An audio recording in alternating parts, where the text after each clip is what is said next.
आज हम बात करने जा रहे हैं यशपाल द्वारा लिखित कहानी महायज्ञ का पुरस्कार।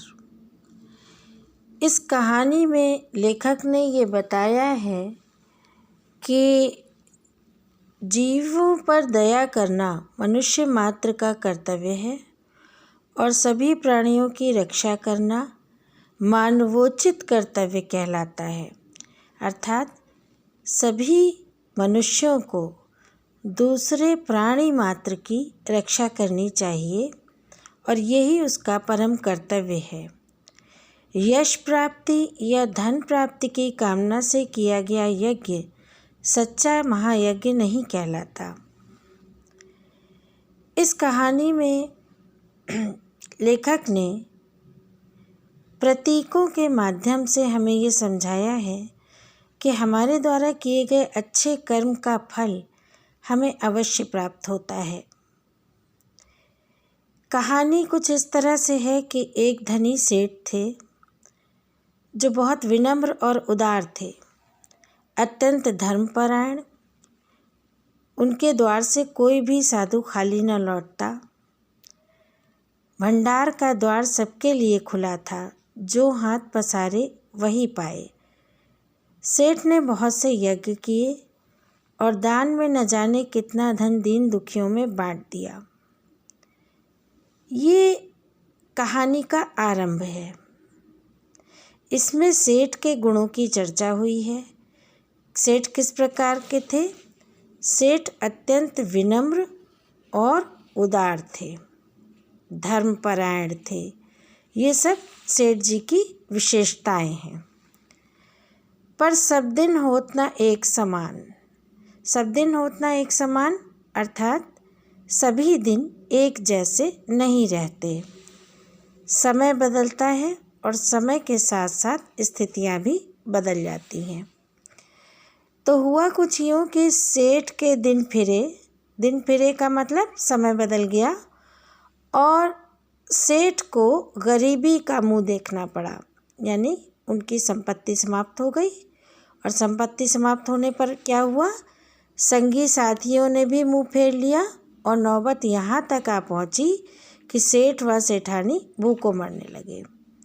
अब सेठ सेठानी भूखों मरने लगे तो इतनी बुरी स्थिति में अब सेठानी ने एक उपाय सोचा।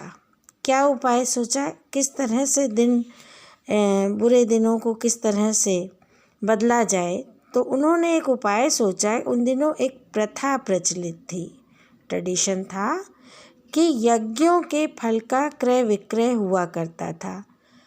अब ये बहुत महत्वपूर्ण बात है, इम्पॉर्टेंट है। उन दिनों क्या प्रथा प्रचलित थी, ये प्रश्न आता है।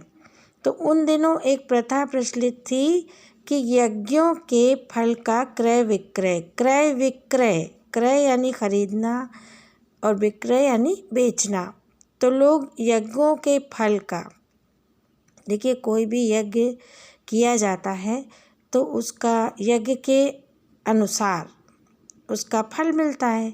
तो वो फल संकल्प करके कि मैं अपने इस यज्ञ का फल इस व्यक्ति को देता हूँ, ऐसा करके यज्ञ का फल जो है वो खरीदा बेचा जाता था। उन दिनों छोटा बड़ा जैसा यज्ञ होता था उसके अनुसार मूल्य मिल जाता। जब बहुत तंगी हुई तो एक दिन सेठानी ने कहा, ना हो तो एक यज्ञ ही बेच डालो। अब सेठानी ने सेठ को क्या सलाह दी, है ना? तो ये सलाह दी कि ना हो तो एक यज्ञ ही बेच डालो। इस प्रकार थोड़े उनके दिन जो हैं कट जाएंगे। सुनकर पहले तो सेठ बहुत दुखी हुए। क्यों दुखी हुए? क्योंकि वो कभी भी कोई भी यज्ञ फल की कामना से नहीं करते थे। वो तो अपना धर्मपरायण थे, तो धार्मिक कार्य करते ही रहते थे। कभी उन्हें उसका फल बेचना होगा ऐसा तो उन्होंने सोचा ही नहीं था। तो ये सोचकर वो बहुत दुखी हो गए। पर बाद में अपनी तंगी का विचार कर एक यज्ञ बेचने के लिए तैयार हो गए। अब सेठ के यहाँ से 10-12 कोस की दूरी पर, कितनी दूरी पर? 10-12 कोस की दूरी पर कुंदनपुर नाम का एक नगर था, गांव नहीं था। बात याद रखिएगा कि कुंदनपुर क्या था, नगर था, जिसमें एक बहुत बड़े सेठ रहते थे। लोग उन्हें धन्ना सेठ कहते थे। उन सेठ का नाम क्या था, कुंदनपुर नगर के सेठ का नाम क्या था, धन्ना सेठ। अभी तक की कहानी कितनी हुई कि एक बहुत उदार, विनम्र और धर्मपरायण सेठ थे जो बहुत धर्म कर्म दान करते रहते थे। किसी कारणवश उनकी संपत्ति समाप्त हो गई, समय बदला और संपत्ति समाप्त हो गई। संगी साथियों ने भी मुंह फेर लिया और भूखों मरने की नौबत आ गई। तब उनकी पत्नी, उनकी सेठानी ने उन्हें सलाह दी कि ना हो तो एक यज्ञ ही बेच डालो। अब दुखी मन से वो अपनी तंगी का विचार करके यज्ञ बेचने को तैयार हो गए। और यज्ञ बेचने वो कहाँ जा रहे हैं, वहाँ से, सेठ के यहाँ से 10-12 कोस की दूरी पर कुंदनपुर नाम का एक नगर था। उसमें एक बहुत बड़े सेठ रहते थे। लोग उन्हें धन्ना सेठ कहते थे। यहाँ तक की कहानी समझ में आ गई होगी। अब आगे देखो। उन धन्ना सेठ की पत्नी के विषय में, यानी उनकी सेठानी के विषय में ये एक अफवाह थी कि उन्हें कोई दैवी शक्ति प्राप्त है, जिससे वो तीनों लोकों की बात जान लेती हैं, कि कहीं पर भी कुछ भी हो रहा है उन्हें पता चल जाता है। ऐसी एक अफवाह थी, लोगों में ये बात फैली हुई थी कि सेठानी सब कुछ जान लेती हैं, उनके पास कोई दैवी शक्ति है।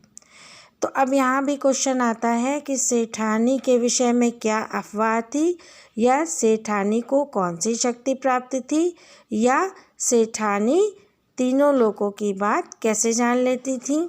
इस तरह से कोई भी प्रश्न इसमें बन सकता है। धन की उनके पास कोई कमी ना थी। उनके पास यानी किनके पास, धन्ना सेठ के पास। विपत्तिग्रस्त क्या होता है, विपत्ति में पड़े हुए, फंसे हुए। सेठ ने उन्हीं के हाथ एक यज्ञ बेचने का विचार किया। सेठ जी ने क्या सोचा, चलो धन्ना सेठ के पास चलते हैं और अपना एक यज्ञ उनको बेच देते हैं। अब सेठ जी ने जाने का निश्चय तो कर लिया, लेकिन दूर की मंजिल थी। बच्चों, उन दिनों यातायात के इतने ज़्यादा साधन तो होते नहीं थे, और सेठ जी हो गए थे गरीब, तो पैदल पैदल चल पड़े। अब क्या था, दूर जाना है, 12 कोस दूर गांव है, नगर है, तो रास्ते में भूख भी लगेगी, है ना। तो सेठानी ने जैसे तैसे, अब घर में तो भूखमरी थी, खाने को ही कुछ नहीं था, तो उनकी पत्नी ने क्या किया कि पड़ोसी से थोड़ा सा आटा मांग लाई और रास्ते के लिए 4 मोटी मोटी रोटियां बनाकर पोटली में बांधकर सेठ को दे दी। अब सेठ बड़े तड़के उठे, तड़के यानी एकदम सुबह सुबह उठ गए और कुंदनपुर की ओर चल दिए। इतने सुबह सुबह उठ के क्यों चल दिए, क्योंकि गर्मी के दिन थे, है ना। कौन से दिन थे, कौन सा समय था, गर्मी के दिन थे। सेठ ने सोचा कि सूरज निकले जब तक जितना रास्ता पार कर लूँ उतना ही अच्छा है, क्योंकि जितनी तेज़ धूप होती जाएगी उतना चलना मुश्किल हो जाएगा।